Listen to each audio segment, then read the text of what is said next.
Coming up next on Win Local News, what today's state budget means for you and your family. Fire tears through a Moe construction site and calls for a code of conduct for the dairy industry.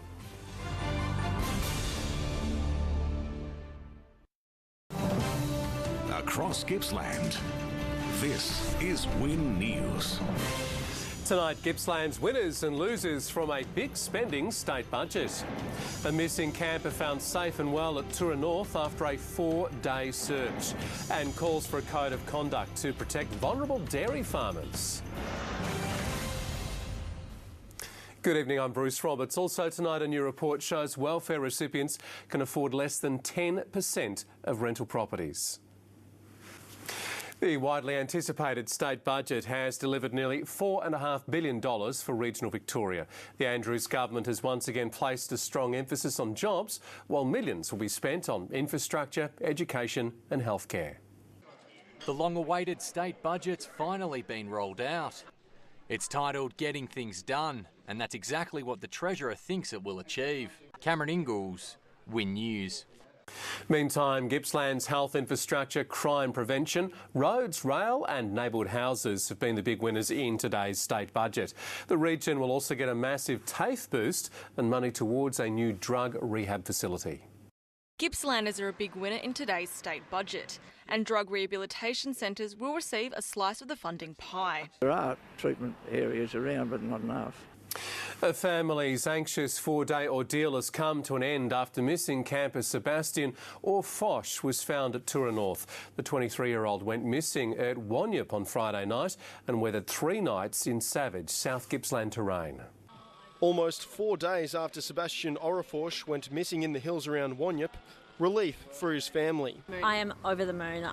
Any parent will know how I'm feeling. I am just, totally over the moon.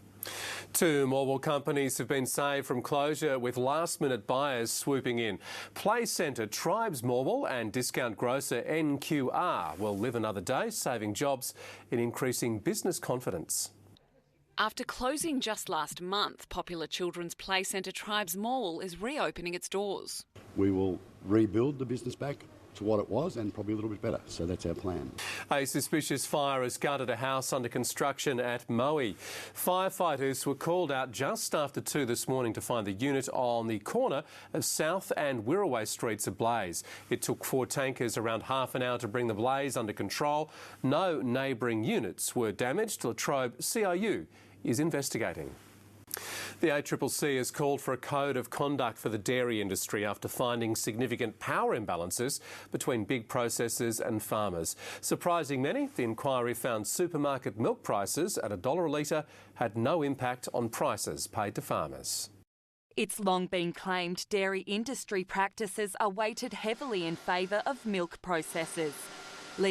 Meantime, today marks the end of Murray Goulburn, with international dairy giant Saputo taking over Australia's largest milk processor. The dairy co-op was formed 68 years ago before growing to include 9 factories across Victoria and Tasmania. Poor management decisions and crippling debt over the past 3 years have been blamed for the company's decline, with a $1.3 billion sale announced last year. When returned this 1st of May, research reveals just 1 hour of exercise a week can improve your mental health. Plus, affordable rental accommodation for Gippslanders on welfare hits crisis point.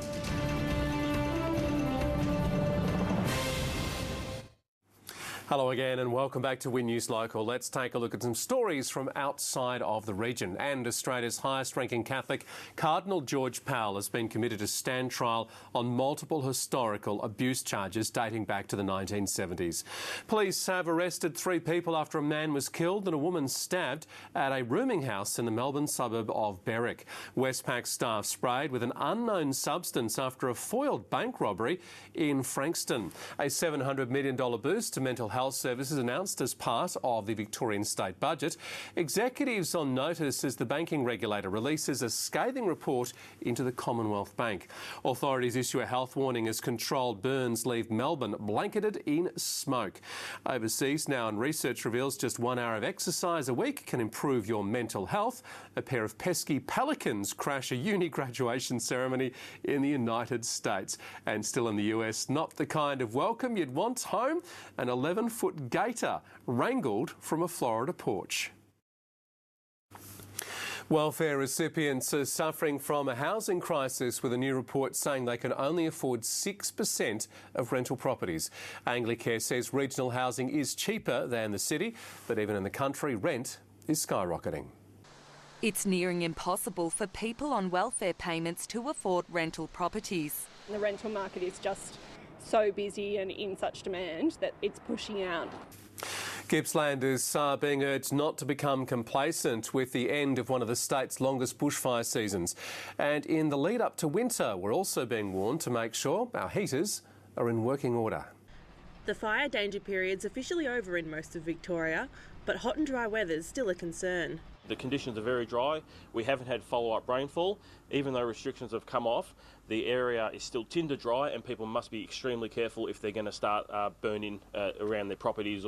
Bouncing in with tonight's sports report, here is Amy Duggan. Now, you told me it was going to happen, and it has. Latrobe City Energy is on the winners list. Finally, Bruce. It has been a long time coming, but they got the job done against Collingwood All-Stars. We'll bring you that. Plus, Morwell netballers enjoying their first clash on their multi-million-dollar courts.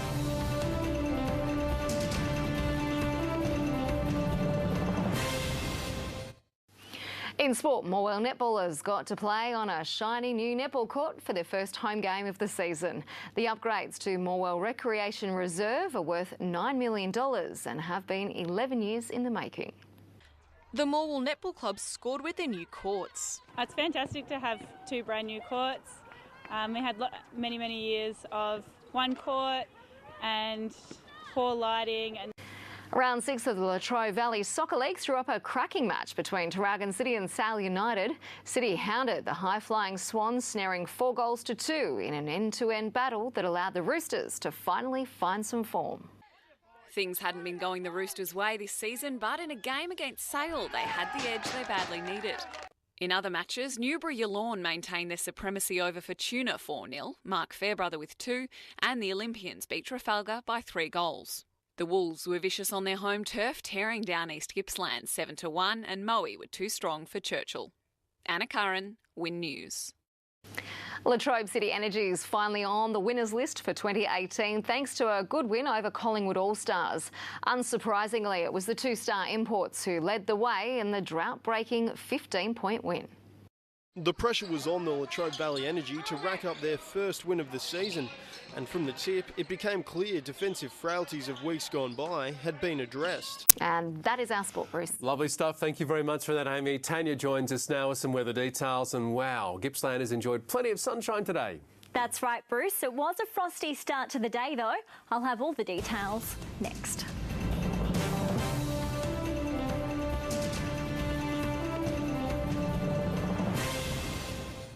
Hello again. As we head into May and the lead up to winter, the Bureau has released its April wrap-up, revealing a month that left the state high and dry.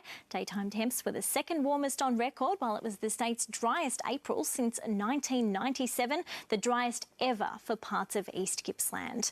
Kim and Pam captured the morning light over limonite. I'd love to see your weather shots from around the region. Email them through to weather@wintv.com.au. Let's have a look at the details from today. Humidity was sitting above 90% in Traralgon until 9 this morning. A low of 1 for Warragul, Moe, Morwell and Traralgon. Sale not too much warmer with a low of 3 degrees, 24 the top there today. The mercury slipped to freezing in Omeo just before 7 this morning, but had climbed back into double digits by 10 a.m, eventually topping out at 22. Wind gusts reached 28 kilometres an hour at Lakes Entrance. On the satellite, a high pressure system over New South Wales will move over the Tasman Sea tonight. On the synoptic, a deep low pressure system and associated cold front will develop south of Western Australia, then move slowly across the Bight tomorrow, entering Western Victoria on Thursday afternoon. At the lakes, partly cloudy tomorrow with winds gusting between 10 and 15 knots. And taking a look at the forecast, some patchy fog to start, partly cloudy with areas of smoke haze, a low of 15 at the Prom. It's heading for 20 throughout the day tomorrow, 24 the forecast high for Bairnsdale, with Orbost slipping to a low of 9 and expecting a top of 25 degrees. For Traralgon, some smoke haze about tomorrow, a low of 8. tonight, topping out at 22 throughout the day. Cloudy conditions for Melbourne, a top of 22 there as well. And in the days ahead, Thursday we'll see cloudy increasing with a high chance of late afternoon rain in the west, a medium chance elsewhere, and winds will be a little breezy. A few clouds lingering on Friday, a high chance of rain, most likely from the morning and falling as snow above 1,500 metres. There is also the chance of a storm with heavy falls possible near the prom. Winds will be strong, and Saturday clouds remaining with a slight chance of showers in the southwest. And fingers crossed we do see a bit of that rain, Bruce. Fingers crossed indeed. Tanya, thanks for that, and thank you for your company. We're looking forward to seeing you tomorrow from 6. This has been a Win News presentation. Win News, Regional Australia's #1 news source.